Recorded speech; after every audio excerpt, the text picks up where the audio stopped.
It's time for Inside the Zone with Mateo. Under center, McCarthy throws deep. Touchdown Vikings is JJ. Out in front, Eck to Kaprizov, back to Kaprizov, he shoots, he scores! Edwards, fadeaway, jumper, 3! Wolves lead by 20! And the pitch, swing on high, ball deep out to right center field, way back there! On its way, gone! A Byron Buxton home run! Everybody, welcome to Inside the Zone with Mateo. It starts now.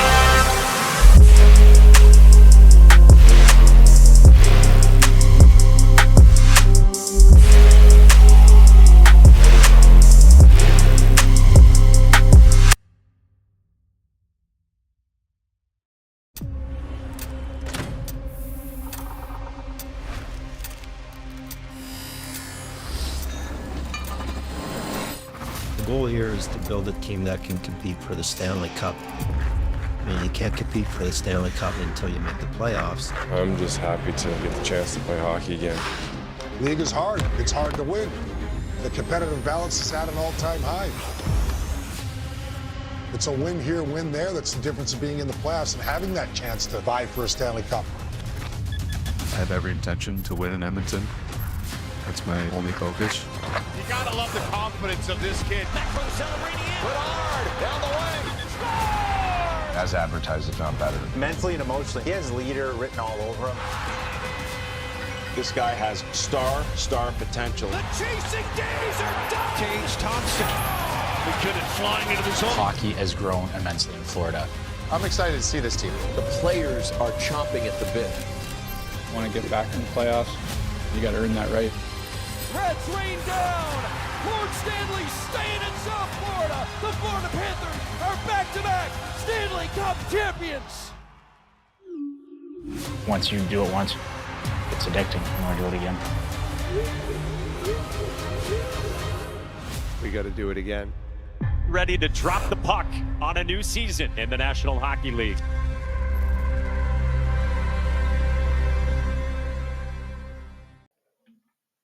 Everybody, welcome back to Inside the Zone with Mateo. I hope you like the new theme song, I guess you can call it that.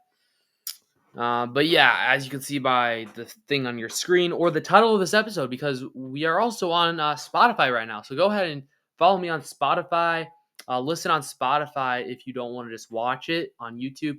I'm trying to make it better so it's also more of a thing where you can also listen to as well, rather than watch on the screen. So it's going to be less stuff on the screen. Like, we're going to have stuff on the screen, but less stuff on the screen as well. So if you're listening on Spotify, you'll be able to get the same experience, hopefully, as you would on YouTube. But hey, I would recommend hitting subscribe on YouTube, hitting that follow button on Spotify.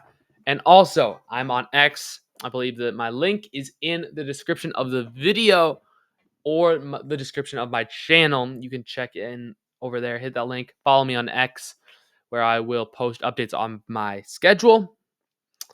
Maybe repost things. I don't know. I don't really want to get involved with all the social media stuff. So with all the X stuff, but I will post what I post in the YouTube post section, where updates on the schedule of my podcast, when videos are uploaded and stuff like that. But also I might share some other posts from other guys on, Michael Russo, if there's a big story there. Adam Schefter, we had Joe Flacco get traded to the Bengals this morning. I could have maybe posted on there. I didn't, but I could have. And so just give me a follow on YouTube. Well, subscribe on YouTube, follow on Spotify, follow on X, and we should be good to go. But here we go. Inside the Zone with Mateo, October 7th, 2025. And it's the Minnesota Wild 2025 season preview and prediction show. This is going to be a fun one. And let's just hop right into it, boys. Should we just hop right into it? Here we go. So this is the show batting order presented by To Be Determined. If you want to sponsor this segment, let me know somehow.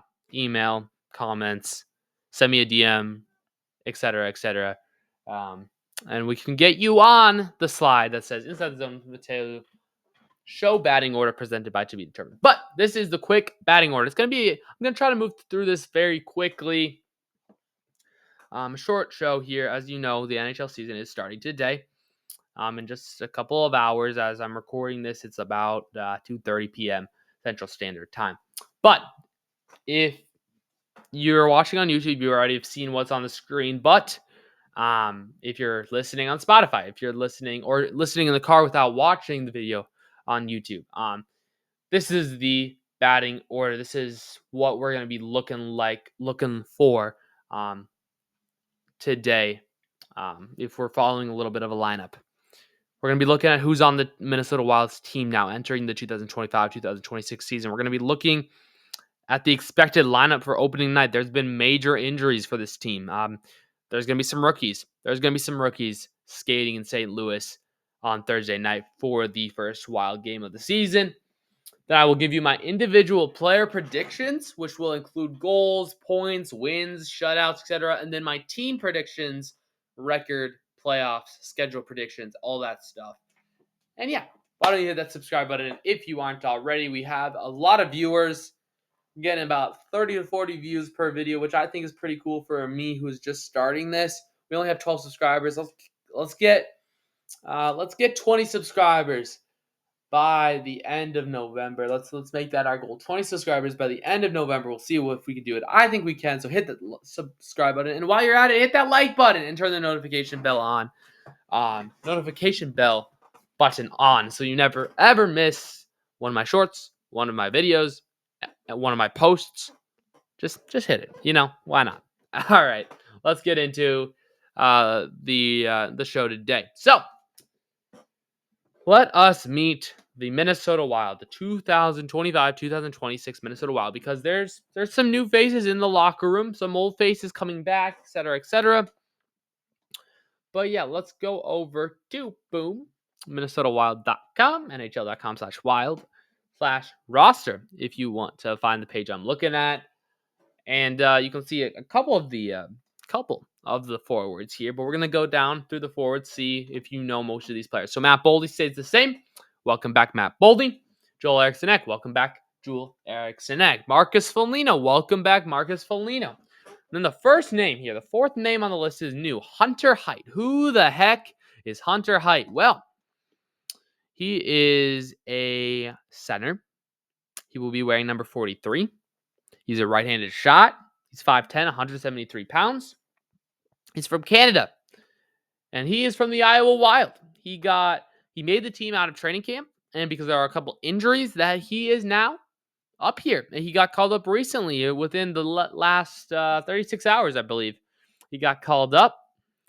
And welcome to the NHL, Hunter Haidt. I believe it's Haidt. I hope I'm pronouncing that correctly. Then you got Ryan Hartman, Vinny Hinostroza, Marcus Johansson, Kirill Kaprizov. You know all of those names. You especially know Kaprizov's name. And then you got Liam Ogren, Marco Rossi. Some of you might not know Liam Ogren. He was around last year. Then got sent back down, got hurt. He's from Sweden.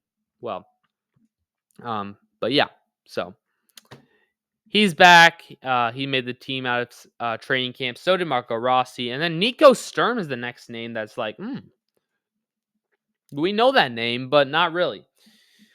Nico Sturm shouldn't even be on this roster right now because he just got placed on injured reserve. So he will not be playing on Thursday night, nor will Matt Zuccarello or Jonas Brodin. Those three guys are hurt, but they will be on the team eventually at some point this season. But Nico Sturm won a Stanley Cup with the Florida Panthers last year. He was here a couple years ago. He went to San Jose. I think he went to Dallas. I think he went, excuse me, all over. But ended up in Florida, won the Stanley Cup. He was very effective, face-off, penalty kill man. So that's what the Wild needed. They brought him in for fairly cheap. He's, I believe 30 years old, which is not too bad. Not too bad at all. 1995 he was born. So let me do the math. It's 2025, so you go down. Yeah, 30 years old. Gosh, I hope I'm doing that right.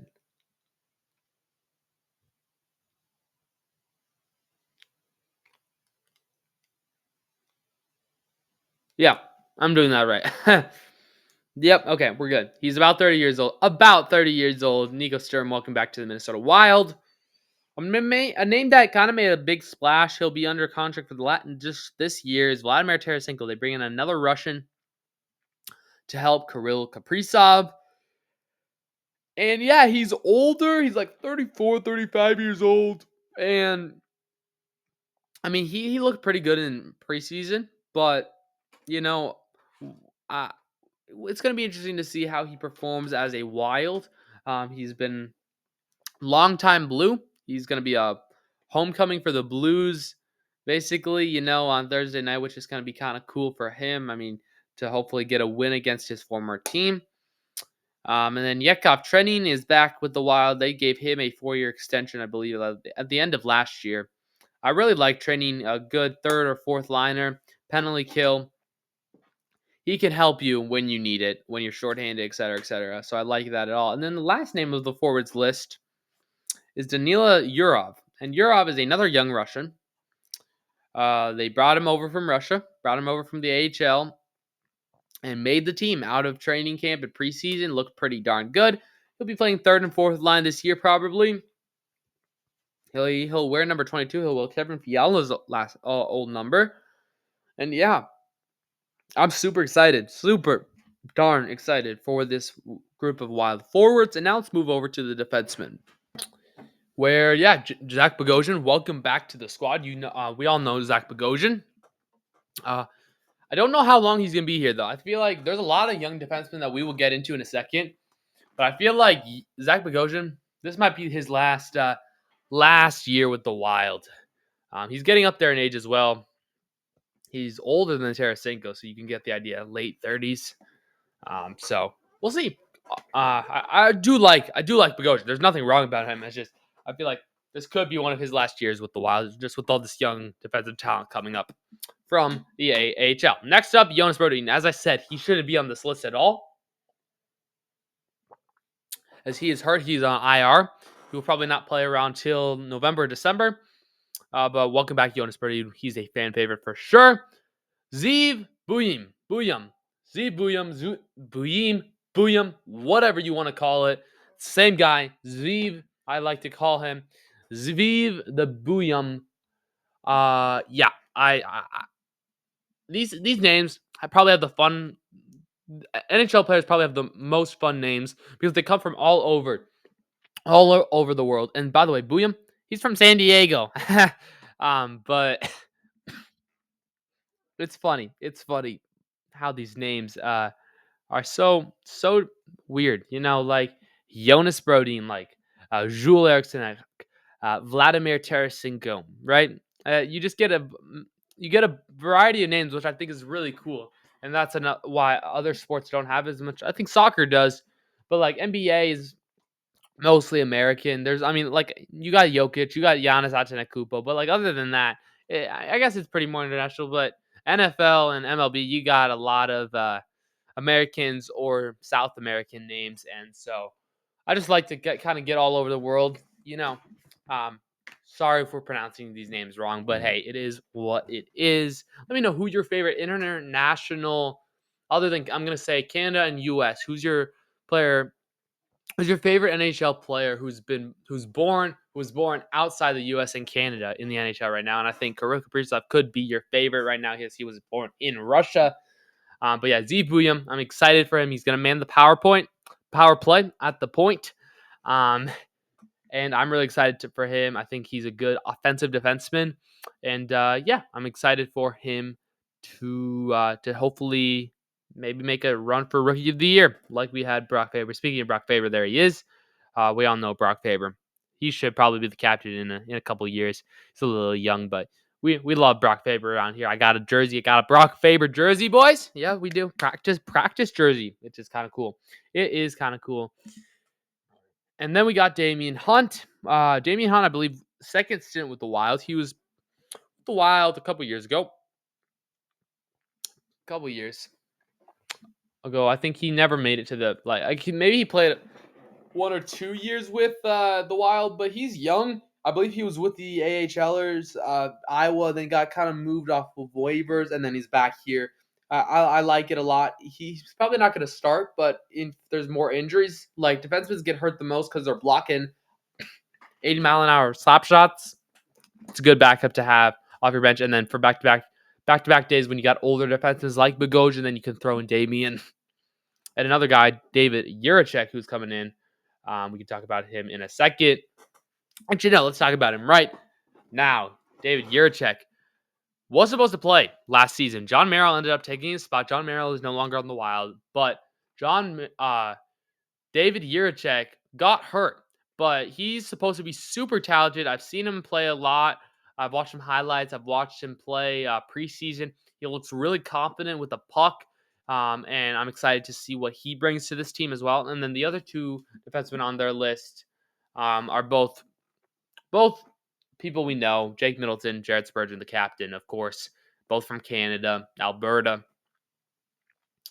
And those guys are great defenders in my opinion and good for this team in general. And then the goaltenders, no more Marc-Andre Fleury, but we have Philip Gustafson and Jesper Wallstedt. Jesper Wallstedt finally making it into the NHL roster as a actual roster spot, not just coming up when people get hurt. We've seen him a couple years. He's looked okay. He's settling in. He played some good preseason hockey. But then Philip Gustafson, if you didn't see because I forgot to record it, but my fantasy draft in ESPN, if you do ESPN fantasy, they have him as the second best goalie in the fantasy draft order. That just has to tell you something that we're giving respect to this name, Philip Gustafson. I'm super excited to see him play. I like this guy. He got paid. He got a 5-year extension, 4-year extension, whatever. And congratulations, Philip Gustafson, for becoming now the official Wild starter. I think he was the first official number one goalie last year, but you never know with Marc-Andre Fleury as your backup. But he's retired now. So Philip Gustafson, you have Jesper Wallstedt, but I'm guessing he's going to play like 20 games maybe. We'll see. But Gustafson's going to get a big chunk of those games unless he gets hurt, of course, which I hope he doesn't. Fun fact to note, they're both from Sweden. The Wild love their Swedes. We have Swedes, we have Russians, we have Canadians. We don't have a lot of United States men. Bogosian's from the U.S., Hartman's from the U.S., Foligno's from the U.S., Boldy's from the U.S. That's it. X from Sweden, Johansson's from Sweden, Ogren's from Sweden, and then you got Brodin from Sweden, and then our goalies are from Sweden, and then Russia is the other big one with Yurov, Trenin, Tarasenko, Kaprizov, of course, and company. But yeah, that's the quick look at let's meeting the team. We're meeting the team of who's here, who returned, who's new, who's from the system that got moved up. That's what we're talking about. Zuccarello is still there. He's not on the roster, of course, because he is hurt. Brodin and Sturm just recently got moved to IR, so they won't be playing for the next couple of games. But who is going to be playing? Well, we're going to take a look at the expected lineup right now here on Inside the Zone with Mateo. We're using Daily Faceoff, the Daily Faceoff line combinations. Here they are. There's the offense lines. As you can see, Nico Sturm, that he should not be there. I could tell you who will take his spot in a second. Kirill Kaprizov, Marco Rossi, and Matt Boldy is looking like that's going to be your first line starting on Thursday. The game is on Thursday. There are a couple games here on Tuesday, no games Wednesday, and then everybody else plays on Thursday. But yeah, Kaprizov, Rossi, Boldy's your first line, and I really like that line a lot. I could maybe make an argument put Hartman or Ek on the first line and put Rossi down to the third line, but hey, I just don't, I think we'll see what happens to Rossi. I need a big year from Rossi for him to gain my respect here. Now, you're not a rookie. You're not a second-year player. You're like a third, fourth year. You have experience now, and I need you to show me that you're worthy of being put on the first line with Kirill Kaprizov and Matt Boldy. Then Foligno, Eriksson, Ek, and Tarasenko is the second line they are projecting. And, I don't really have a problem with this line. I don't think you're going to put anybody else better on this line, and you need Hartman as a center. So you can't put him with Ek. Like, if you could, I would switch Hartman with Foligno, put Foligno on the third line with Trenning and Johansson. But it is what it is. And then, so as speaking about Hartman, we have that third line, which is Trenning, Hartman, and Johansson going from left wing center to right wing. And then the fourth line is Yurov. It says Sturm as the center, but it also has, if for our just audio listeners, it has like a caution symbol on there, and that meaning most likely he's not going to play. He's hurt. He just got put on IR. I know he's not going to play. They just haven't updated it yet. My guess is either Height or Hinostroza takes that spot. Both can play center and both can play wing, so we will see who takes that spot for Sturm. Unfortunately, I do like Sturm a lot, but we're going to have to wait to see him to make his second Wild debut here in 2025-2026. And then let's take a look at the defensive pairings. These are pretty easy to predict. Middleton, Faber, Buyim, and Spurgeon, and then Bogosian and Juracek is what they're calling for. That means Hunt and Brodin are the odd man outs, which is very predictable. Now, when Brodin comes back, you're thinking like, who goes out of this pairing, Juracek or Bogosian? I would say Bogosian would probably come out, and I would slide down probably Middleton down to play with Juracek and then put Brodin with Faber. That's just what I'm thinking. Or maybe put Buyim or Buyam. I think it's Buyam. Put Buyam with Faber and then put Middleton with Juracek and put Brodin with Spurgeon. That's what we could do too. There's a lot of options here that John Hynes can put together when those players come back. But yeah, we'll see what happens here in this upcoming season of Wild Hockey. So that's kind of your obviously Gustafsson is also starting if he doesn't get hurt. So that was kind of your intro to the Wild, your preview for the Wild, who they're playing and stuff. But what do I have as expectations go? We're gonna talk about that now here on the show. Starting off with player predictions. I'm gonna pull up the stats from last year so you kind of get an idea of who did good.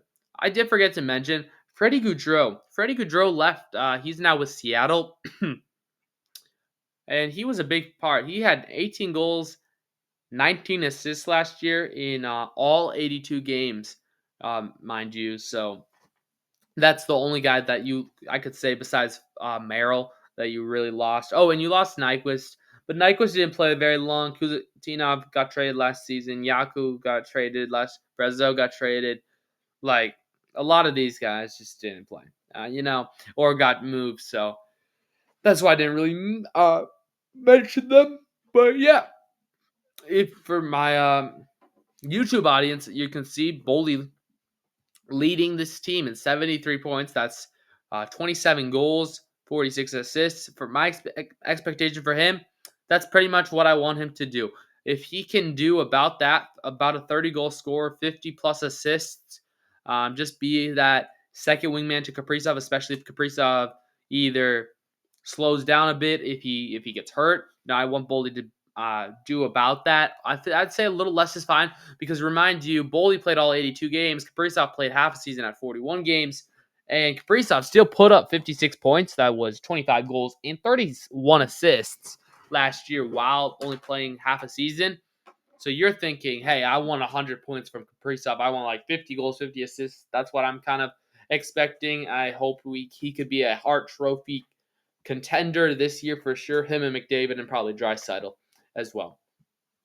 Marco Rossi, what do I want from him? Rossi was 24 goals, 36 assists, 60 points on the season last year.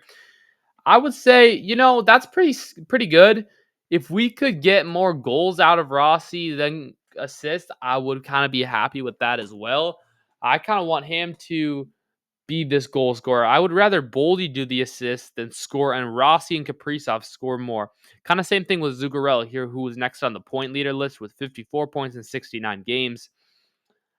I want Zuki and Boldy to kind of feed the passes more, and then Boldy and then Kaprizov and Rossi be those guys who finish it, because I think Rossi can be this good goal scorer, and if we can develop him to be this good goal scorer, he's also a center. Centers who can score have a very high value. Guys, I'm thinking of Ovechkin, Crosby, McDavid, McKinnon, those types of guys. You know what I mean? So if we can just start developing Rossi to be that goal scoring center, I would like that a lot. Johansson, I don't even know how he was top 6, top 7 guys in points this last season, but I think that's going to take a dramatic turn. I do not think he is that good. I think he's overrated. I don't even know why they re-signed him. I think if he gets 10 goals and 10 assists, that will be a good season for Marcus Johansson. Jared Spurgeon, from points-wise, I really don't care about defensemen. I'm not going to talk much about them for points-wise, but expectations for all the defensemen is I want them to be disciplined. I want them to just play smart hockey, don't take dumb penalties, and lock down whoever they're playing.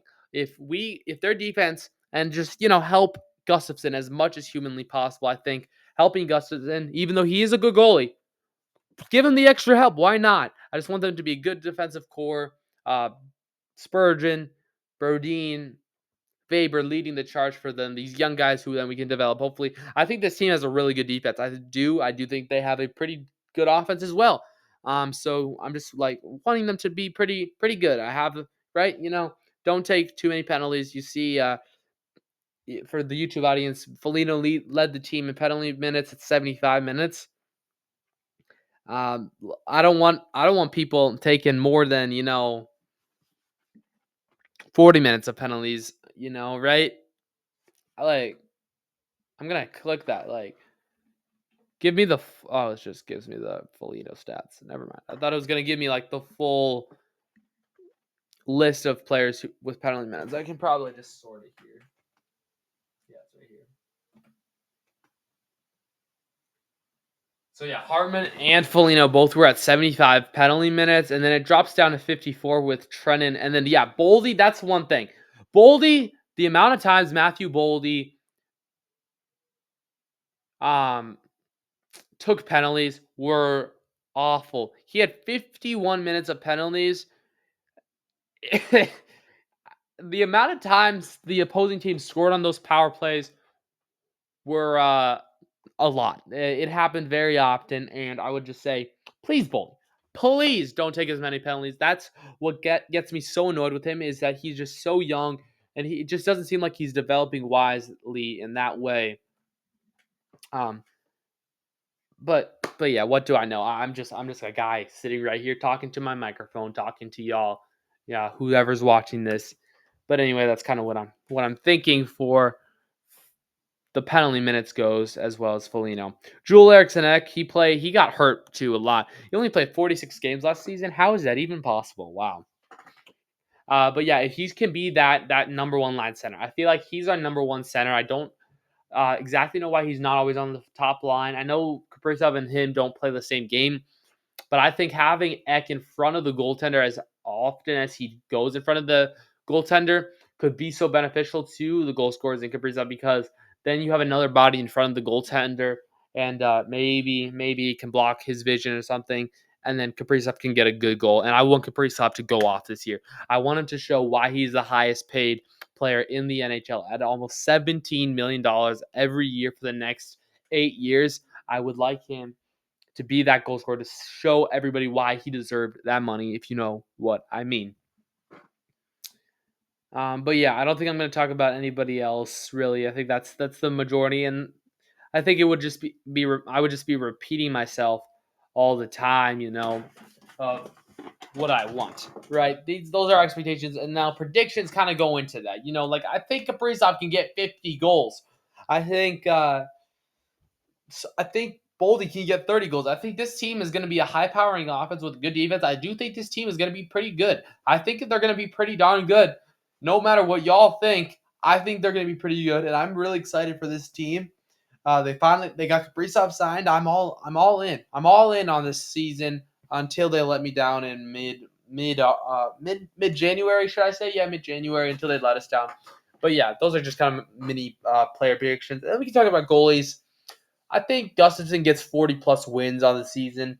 I think the team gets 40 plus wins. That's team predictions, but Wallstedt, I believe, can get this team about 10 to 12 wins on the season when he's in the net, going maybe like 12-5 or something. Excuse me, I have this weird cough. And then Philip Gustafson, like 30-ish wins, you know what I mean? 30 to 40 wins. I don't know how many games he's going to start, right? But you're thinking like if Wallstedt plays like 20 games, there's like 64 games, 45 wins, between 35 and 45 wins. I feel like for Gustafson, yeah, there's 84 games in the season now. They added 2 extra games to the NHL season, 2 extra games that you can add up to your point totals. So hey, Kaprizov, if this is the year to get 50 goals for the first time in your career. And this leads us now to our last segment, our last little part of team predictions. Where do I think this team will go in the playoffs as well? That has something to do with it. And hold on. I need to pull up something that I forgot to pull up.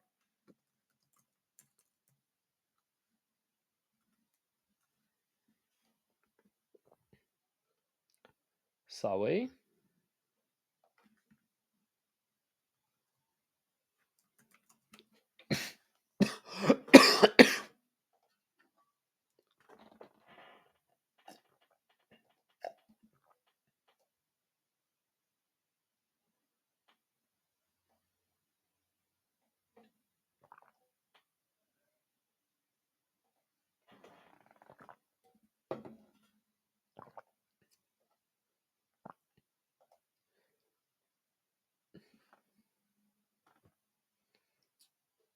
All right, so we are going to be with these team predictions. How am I going to do this? Well, I'm going to give you an exact record by predicting each game by game. So I'm going to talk not much about the game. I'm just going to talk what's the game and then tell you who I think is going to win. Okay. Excuse me. So the first game, Minnesota at St. Louis. Give me the Wild. And then the Wild host the Blue Jackets. Give me the Wild at home for their home opener. Then they also host the LA Kings.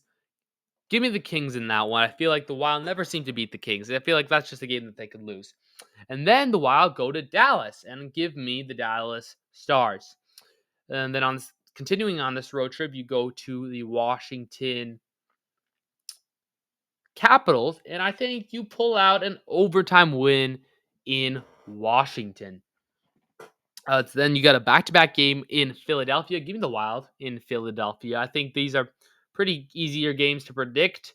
And then you play the Rangers. So you going out. They tend to go out east a lot during the early part of the season. Against the Rangers, give me the Rangers. And then against the Devils, give me the Devils in overtime, however. So the Wild will get a point out of that.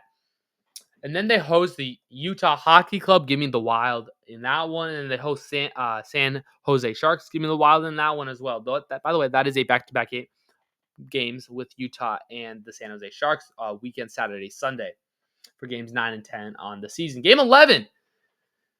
So Wednesday night against the Winnipeg Jets at home. Give me the Winnipeg Jets.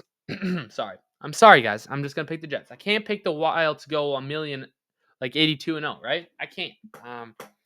The Wild then host. Wow, they have a lot of home games in a row. They got 1, 2, 3, 4, 5, 6 guys, almost 7 home games in a row. So after that Jets game, you have the Pittsburgh Penguins at XL Energy Center. Give me the Wild in that one. You have Vancouver. Give me the Wild in that one. And then you got the Predators. Give me the Wild in that one. The Wild go 5-1 on that homestand. I think that's maybe a little biased for the start of the season, but that's okay because I'm going to have them lose against Carolina in Carolina. I'm going to have them beat the Islanders in a shootout in Long Island. And then, sorry, give me the Flames to beat the Wild back at home. So then there's a little bit of a lull. And then the Wild beat the San Jose Sharks again. The Sharks come back to Minnesota within a week. And the Anaheim Ducks come here as well. Give me the Wild in that one. And then the Vegas Golden Knights with Mitch Marner will beat the Wild at home. Man, the Wild play a lot of home games to start the season. Carolina comes here. Give me Carolina. Carolina beats us twice in a week or so. Pittsburgh then we go to Pittsburgh. Give me the Penguins in overtime. I think we'll get a point out of that one. Same thing here in Winnipeg. The Jets get a win in overtime. Then Chicago. We head to Chicago. Give me the Wild there. And then the Wild beat the Colorado Avalanche at home. That's a Friday night. And then you got the Buffalo Sabres. Buffalo Sabres at Minnesota.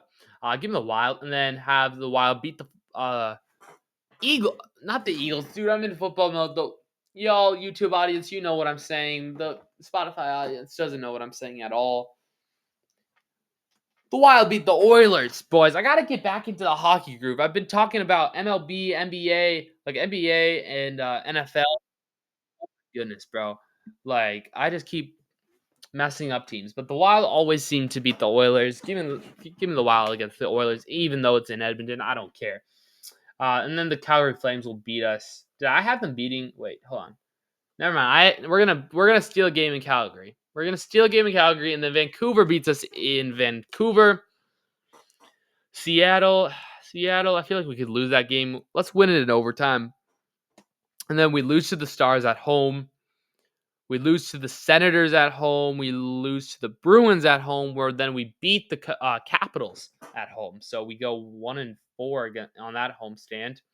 Then we head to Columbus, where we'll beat Columbus. We'll beat Edmonton at home. We'll lose to the Avalanche at home. We'll beat the Predators at home, and then we'll lose to the Jets at home. No, we lose to the Jets in Winnipeg. We lose to Vegas out in Vegas. We lose to San Jose out in San Jose. So it's a 3-game losing streak. Things aren't looking good, but then we go into Anaheim and get a win against the Ducks, and we had back-to-back games in LA, playing the Kings in 2 back-to-back games. We're gonna take both of them in LA. Actually, no, we're gonna split them. We're gonna split them. So things are going interesting around game 45 of the season. We're in now Seattle. And give me the Wild to win, and then give me the Wild to beat the Islanders and Devils both at home. And then it takes shootouts, but we beat the Winnipeg Jets in a shootout at home, but only to lose to the Sabres in Buffalo. And we lose to Toronto in Toronto. We beat Montreal in Montreal, and we beat Detroit here in Minnesota. Now we're at game 53, which takes us to play the Florida Panthers. And I feel like this could be a heck of a game. Give me the Florida Panthers, however, to beat us in Minnesota. And then you got Chicago coming here. Give me the Wild against the Blackhawks. Give me the Wild against the Flames, who also come here. We play the Flames a lot, I guess. And then the Oilers will eventually get a win in Edmonton against us. We'll go 2-1, I believe, against the Oilers so far. And then Montreal comes here. I think we'll take care of them. We'll lose to Nashville in Nashville. We'll lose to Colorado in Colorado. We'll lose to Utah in Utah, but then beat the Blues here in Minnesota. We'll beat the Tampa Bay Lightning in Minnesota, and we'll beat the Colorado Avalanche in a shootout, and then lose in overtime to the Vegas Golden Knights. I kind of swap those in order. It's Vegas and then Colorado. Anyway, game 65 starts another homestand. It's a 4-game homestand that includes the Utah Hockey Club, the Philadelphia Flyers, the New York Rangers, and the Toronto Maple Leafs.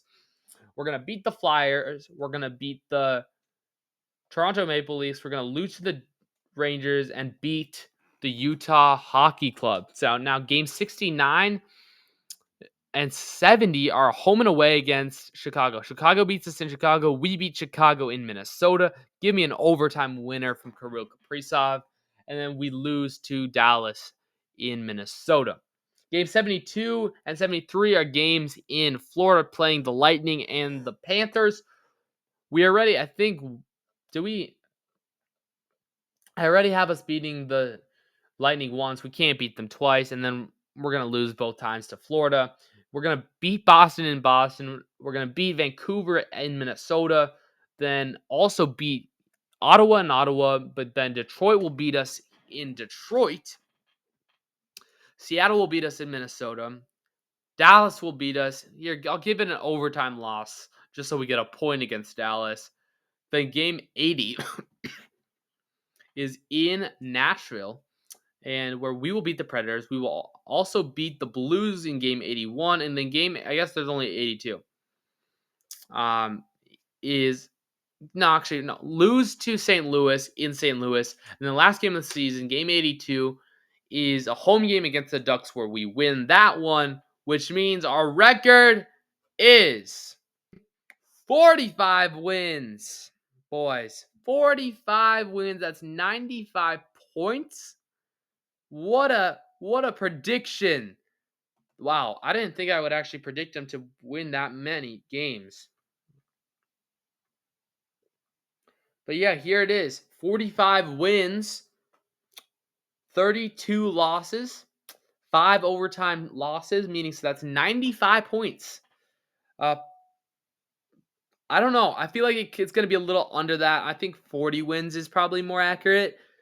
But yeah, I think that could be a very accurate prediction, or it could be a not a very accurate prediction. So we'll see what happens here in a minute.